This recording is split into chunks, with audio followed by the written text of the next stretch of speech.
Y ahora vamos a recibir a nuestro siguiente invitado. Con él vamos a estar hablando del panorama internacional. Se trata de Sergio Castaño Riaño, es director en Ciencias Sociales y profesor de Relaciones Internacionales de la Universidad Internacional de La Rioja, y hace más de 15 años que se dedica también a complementar esta actividad académica con la de analista político para diferentes organizaciones y también medios de comunicación y think tanks. Muy buenos días, bienvenido Hola, ¿qué tal? a Muy buenos Uruguay días. y a Modo País. Pues muchísimas gracias, encantado de estar aquí. Bienvenido. ¿De qué parte de España viene? De Madrid, exactamente. Desde Madrid, de la Sí, sí. capital. Muy bien.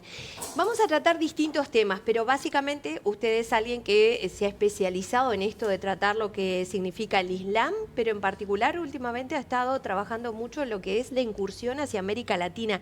Yo no sé, compañeros, si a ustedes les pasa, pero probablemente desde nuestro país y desde la región tenemos poca conciencia a veces, ¿no?, de qué puede significar, por ejemplo, Irán en nuestro país, o a veces se confunde Irán, Irak, pensamos que Mucho, si es mucho uno se o el confunde, otro, sí. ¿verdad? Sucedió esto del 7 de octubre, en donde Hamás, que es una organización política y militar palestina, considerada terrorista por algunos países, bueno, que además está financiada parcialmente por Irán, incursiona y hace un ataque a Israel. Desde esa época hasta ahora, casi un año vamos a llevar, hay guerra en la región entre palestinos, israelíes, pero con un enfoque, con todo una afectación internacional brutal. ¿Cuál es la situación hoy respecto a este conflicto, que además hoy están ocurriendo reuniones importantes?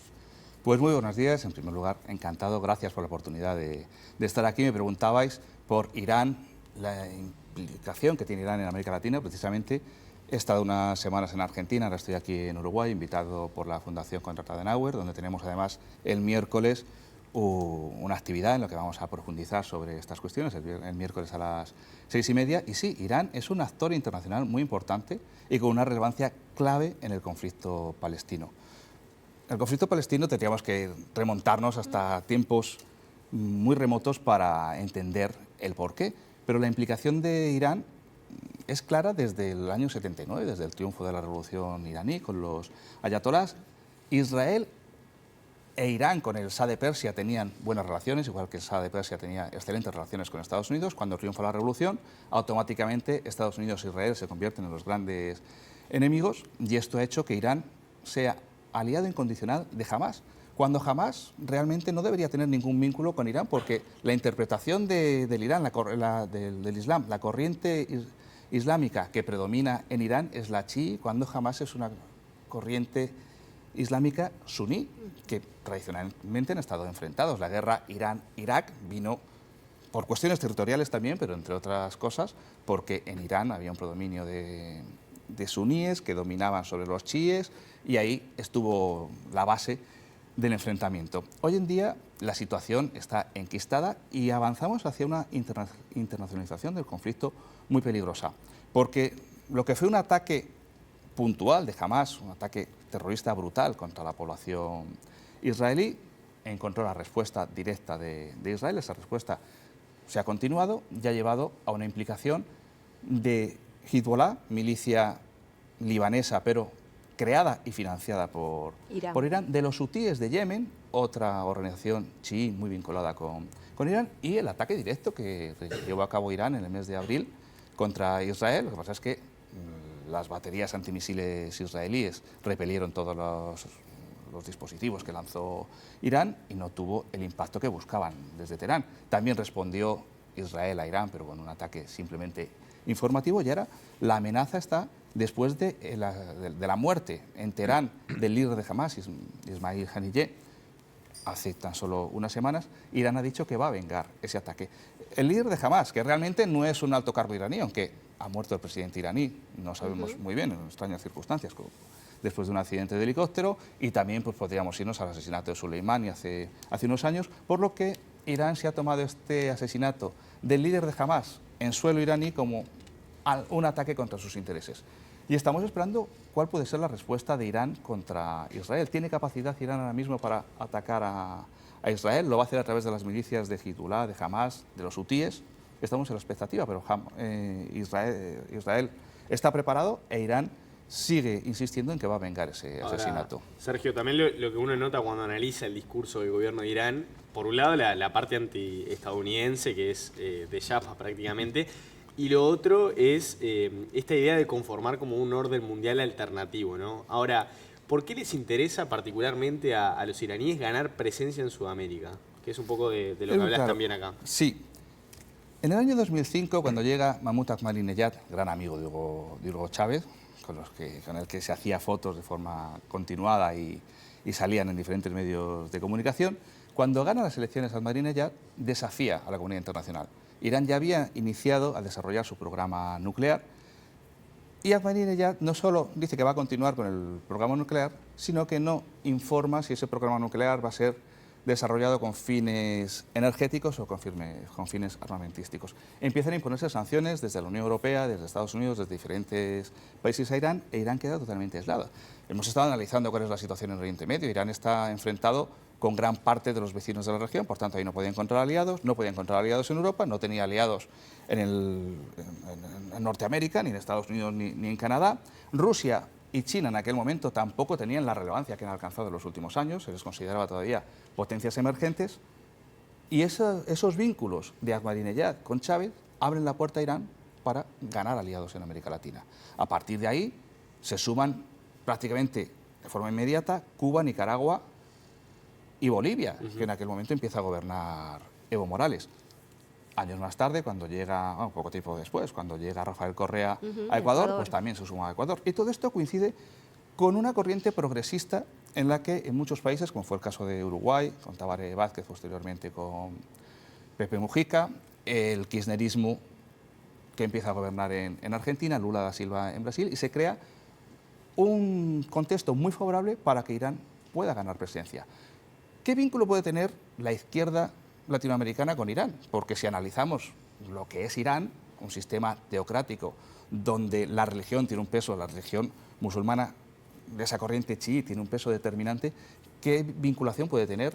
Sí, ¿qué intereses en común, digamos? Claro, no hay nada, ¿no? Realmente, si analizamos las propuestas de la izquierda latinoamericana con lo que es el gobierno de los ayatolás, no tienen nada que ver. Pero sí que hay un interés común, que es actuar contra Estados Unidos y avanzar hacia un orden mundial alternativo en el que Estados Unidos pierde influencia. Ahí es donde se crea el vínculo entre la izquierda de América Latina e Irán, y a partir de este momento se va desarrollando una narrativa que trata de vincular la revolución bolivariana con la revolución islámica en Irán. Nada que ver, pero Hugo Chávez remarcaba mucho el cambio de nombre que habían tenido los dos países. Irán había pasado a llamarse República Islámica de Irán, Venezuela, República Bolivariana de Venezuela. Y ese carácter revolucionario, antiimperialista, anticapitalista, es lo que se trata de extender, y el anticapitalismo, el antiimperialismo es lo que va calando también en otros gobiernos, otros partidos progresistas. Sí, hoy la realidad es distinta, ¿no? En Argentina, por ejemplo, ya no gobierna la izquierda, en Uruguay ya no gobierna la izquierda. Eso me lo preguntan muchas veces, claro. ¿Qué influencia puede estar teniendo Irán si la izquierda ya no gobierna en Argentina, si ya no gobierna en Uruguay, si ya no gobierna en Ecuador? Los gobiernos tienen un desgaste, salvo el de Venezuela, que milagrosamente no tiene desgaste. Pero por lo general, cuando la izquierda gobierna 15 años en un país, o la derecha gobierna 15 años en un país, si el país realmente es democrático, suele haber una alternancia, que es sano. La democracia es sano, que haya alternancia. Hay países que no tienen alternancia, muy sospechoso, que haya elecciones y siempre ganen los mismos, y no se entreguen las actas, que es lo que está sucediendo en Venezuela. Pero sí, en Uruguay hay un cambio de ciclo y ahora mismo hay un gobierno de derecha, y en Argentina también. Pero esto no quiere decir que Irán no continúe con su influencia. Bueno, pero justamente, ¿cuál es el impacto que podría tener esta influencia? Tanto lo que hoy está pasando en Israel, que de alguna forma podría implicarnos a todos si se desatara una guerra mayor por el poder nuclear que tiene, pero particularmente en América Latina. ¿Qué implicancia tiene este vínculo, esta influencia, este poder blando del que usted habla siempre en la región? Claro, ¿Cuál podría ser el impacto? Yo cuando comento el estudio que estoy desarrollando, me dicen, no, pero no tiene nada que ver, ¿no? El año pasado estuve en México y también fui dando varias conferencias planteando esta misma situación. Me decían, no, pero aquí en México, ¿qué influencia tiene Irán? Pero directa, probablemente no. Si nosotros analizamos la evolución política de cada uno de los países, no hay una influencia directa, no hay una presencia permanente de Irán en partidos políticos, pero sí que hay un discurso, una narrativa que se va difundiendo por diferentes lugares. ¿Cómo lo hace Irán? A través de la diplomacia cultural. Irán ha abierto embajadas con la mayor parte de países de América Latina que no tenía, porque había embajadas en Argentina, Brasil, Uruguay, México, Venezuela, pero ahora tenemos embajada en Colombia, en Bolivia, en varios países de Nicaragua también se ha abierto. A partir de las embajadas se desarrolla la diplomacia cultural. Pero además, Irán ha creado un canal de televisión en español y podemos pensar, ¿para qué se crea un canal de televisión en español? ¿Qué fin tiene que Irán esté emitiendo noticias en español? No sé si conocéis a Pablo Iglesias, que fue vicepresidente del Gobierno de España. ¿Dónde se da a conocer Pablo Iglesias? ¿Dónde se hace famoso? En Hispan TV, un programa que se llamaba Fora Apache. Ahí es donde empieza a ser conocido Pablo Iglesias, un programa con un sesgo muy claro en el que se analizaba la situación internacional, pero siempre desde una perspectiva favorable a los intereses de Venezuela, favorable a los intereses de Irán. El propio Pablo Iglesias, cuando le preguntaban cómo estás aceptando la ayuda de Irán, decía, en política hay muchas veces que tenemos que cabalgar con contrariedades, porque aceptaba la financiación iraní o el apoyo que estaba dando Irán a través de Hispan TV, ahí se hace famoso y termina siendo vicepresidente del gobierno. En América Latina no tenían tanta presencia con Hispan TV, pero sí que fueron contactando con periodistas conocidos, con corresponsales que fueron ganando cada vez más influencia, y lo que se ha ido es lanzando un mensaje, una narrativa, que es similar a la de Telesur, canal de televisión venezolano, a la de RT, canal de televisión ruso que emite también en español. Probablemente, me comentabas antes que no conocías, que no tenías mucha referencia de Hispan TV, probablemente no lo ve mucha gente, no es un canal de masas.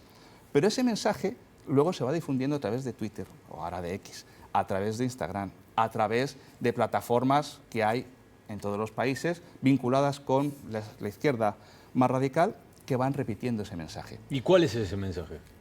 El mensaje es apoyar a los gobiernos de izquierda, gobiernos progresistas, y el resultado, que habrá que me digan, no tiene nada que ver, pero López Obrador desde el año 2006 llevaba presentándose a las elecciones en México, en 2018 gana las elecciones en un país donde nunca había gobernado la izquierda. Tenemos a Gustavo Petro gobernando en Colombia. Pedro Castillo ganó las elecciones en Chile. Tampoco la extrema izquierda había, perdón, en Chile, en Perú, tampoco había gobernado la extrema izquierda en Perú, y en Chile Gabriel Boric está gobernando ahora mismo. ¿Es consecuencia directa de Hispan TV o es consecuencia directa de Irán? Lógicamente no es el único factor que hay que tener en cuenta, pero sí ese mensaje que ha ido lanzando Irán a través de Hispan TV, a través de sus embajadas, a través de todos los programas que se han desarrollado para entrar en contacto con la sociedad de América Latina y con los potenciales votantes de estos partidos de izquierda, al final ha calado y hay un cambio en países que eran aliados tradicionales de Estados Unidos. Ahora, pasar que los países, digamos, sean gobernados por derecha o por izquierda o por centro, al fin y al cabo es una decisión que luego se va influenciando desde distintos medios de comunicación. ¿Cuál sería, y vuelvo un poco a algo que te preguntaba antes, el impacto en relación a, por ejemplo, nuestros vínculos comerciales, nuestros vínculos políticos? ¿Cuál podría ser el impacto, incluso si podría haber una influencia religiosa de Irán en nuestros países, para entender hasta dónde puede llegar esa influencia y si puede ser negativa? Lo primero que busca Irán es tener apoyos internacionales, poder conformar ese bloque mundial alternativo, actuar desde un punto de vista geopolítico, tener apoyos en la Asamblea General de Naciones Unidas. Ese es el primer objetivo. Y actuar en lo que se llama el patio trasero de Estados Unidos, sobre todo en México, ahí es uno de los grandes objetivos. Cuando llega Irán a América Latina en el año 2005, claro, los vínculos que establece son con países que no tienen relevancia económica. Lo que le interesaba a Irán era Argentina, Brasil, México principalmente, y luego el resto de países. Hoy en día Brasil es el principal socio comercial en América Latina de Irán. Argentina también es un socio importante de Irán. No quiere esto decir que todas las exportaciones o que un porcentaje muy elevado de las exportaciones vayan a Irán ni que Irán esté exportando de forma masiva, pero sí que hay acuerdos comerciales. Los acuerdos comerciales con Venezuela se empezaron a producir antes de que se fortalecieran las relaciones, porque al participar en la OPEP, Venezuela e Irán, pues ahí tenían relaciones comerciales sólidas. Y desde el punto de vista cultural, desde el punto de vista religioso que me preguntabas, hay comunidades chiíes, muchos libaneses que se establecieron en América Latina, a lo largo del siglo XX. Son comunidades pequeñas, pero principalmente en América Latina, igual que en el resto del mundo la comunidad suní es mayoritaria, en América Latina, debido a la diáspora libanesa, sí que hay importantes comunidades chiíes y ahí puede influir Irán. Irán trata de impulsar, además, y lo hace con su canal Hispan TV, centros culturales islámicos, pequeñas mezquitas, y esto lo hace Irán y lo están haciendo otros países. Por ejemplo, en Argentina tenemos una gran mezquita financiada por Arabia Saudí. Irán también quiere competir en esta línea con Arabia Saudí, igual que compiten en Oriente Medio por la hegemonía en la región, también en el resto del mundo quieren ganar presencia, y si Irán ve la posibilidad de poder construir mezquitas y de poder desarrollar su parte religiosa, pues también lo hará. Lo que es cierto es que la distancia cultural que hay entre América Latina e Irán dificulta mucho que Irán, desde el punto de vista del poder blando, de la diplomacia cultural, pueda resultar atractivo para América Latina. Bien. Sergio, no te queremos no preguntar por Venezuela. Una cosa es lo que piensan los países vecinos y los diferentes analistas de la región, y otra cosa es lo que piensa un analista que ve la situación podríamos decir, del otro lado del mundo. ¿Cómo ves lo que está pasando en Venezuela? ¿Tenés idea de cómo puede llegar a terminar esto? Porque nosotros recién hablábamos más temprano con un ex canciller de la República y decíamos, da la sensación de que Maduro no va a dejar el poder. No, no lo va a dejar. Es muy preocupante. Lo que está pasando ahora mismo en Venezuela es muy preocupante porque ante la presión internacional, incluso... ¿Tibia presión internacional, bueno, o no? Tibia, depende de dónde venga. Hay una gran presión internacional. Hemos visto las manifestaciones que se han producido este fin de semana. Sí, agrego, aquí en Montevideo hubo, por ejemplo, una de ellas y bueno, en cientos de ciudades también en protesta a lo que ellos llaman fraude. No, ¿Se puede llamar lisa y llanamente ya fraude? Sí, si no presenta las actas, es un fraude. Se están pidiendo las actas, él no las presenta, no está dando pruebas de que ha ganado las elecciones. Por tanto, sí podemos hablar de fraude. Y el peligro que tiene esto es, primero, la situación que puede generarse dentro de Venezuela, porque la gente se está lanzando a las calles. Es verdad que llevamos ya muchos años en los que la gente se lanza a las calles en Venezuela, pero el gobierno tiene tal control de la situación que al final esas manifestaciones terminan en nada. Y lo vimos la época de Juan Guaidó, que parecía que podía ser el principio del fin del chavismo, y ahí siguen gobernando, en este caso con Maduro, pero sigue gobernando el chavismo. Lo comentaba antes, todos los gobiernos tienen un desgaste, y el desgaste del chavismo es claro. La cantidad, los millones de venezolanos que están viviendo fuera, muchos en Colombia, en Argentina el otro día la manifestación, yo estaba en Buenos Aires el sábado, la manifestación fue multitudinaria, como ha sido en muchos otros países de América Latina, ha sido también en Europa, porque si no me equivoco han sido 400 ciudades las que han apoyado a Venezuela, y esto está influyendo también en la geopolítica, porque la cuestión de Venezuela se está situando como un instrumento para que Estados Unidos, con sus países aliados defendiendo las garantías democráticas, denuncien lo que está pasando en Venezuela, pero desde China, desde Rusia, desde Irán, estábamos hablando de Irán, automáticamente se han reconocido los resultados. ¿Realmente importa, se está importando a China, a Rusia o a Irán lo que está pasando en Venezuela? ¿Es una cuestión de identificación con la ideología? No, es seguir tensando la situación internacional. Si unos países denuncian lo que está sucediendo en Venezuela, automáticamente los que quieren formar un bloque mundial alternativo aprueban lo que ha sucedido en Venezuela. Y esto lo que está llevando es a una tensión internacional cada vez mayor, en la que Venezuela se va a convertir en un referente, en un actor clave, por ver quién consigue tener más influencia sobre Venezuela. Termina teniendo un rol de influencia desde un lugar del conflicto, pero termina siendo así, como también está pasando hoy con Hamás, siendo un grupo terrorista pequeño, la influencia que está teniendo para que haya una situación a nivel global que afecta a lo económico, lo político, lo social, sí, claro, y pone en alerta al mundo entero. Decías que iba a haber un conversatorio, algo del estilo. Ahí va, los detalles, ¿no? Ahí va, si nos querés dar la información, también hay un documento aquí, El Poder Blando de Irán en América Latina. Es un documento de la Konrad Adenauer, la fundación, que está allí, el PDF. Allí lo ven justamente, pero está el PDF que se baja desde la página web. Pero ¿dónde va a haber un conversatorio sobre el tema? Sí, es en la sede de la Fundación Konrad Adenauer, el miércoles a las 6:30, a las 6 de la tarde. de entrada abierta, Hay que registrarse, libre, registrarse, sí, pero hay que sin entrar costo. a la página web de la Fundación y registrarse. Perfecto. Y ahí esperamos a todo el que quiera venir a Y seguir conversar. discutiendo sobre estas Y cuestiones. se te Muy pueden bien. hacer preguntas en Todas esa las actividad. preguntas, igual Muy que bien, aquí, igual que así, aquí, Igual todas que las aquí. preguntas. así Sergio, pueden gracias saber por más. estos minutos y bueno, que sea buena tu estadía aquí en Uruguay. ¿Cómo te recibieron? Muy bien, muy bien. Muy bien. Estoy encantado. Bien, Muy bueno. amable entonces. Muy bien, muchísimas gracias. Gracias.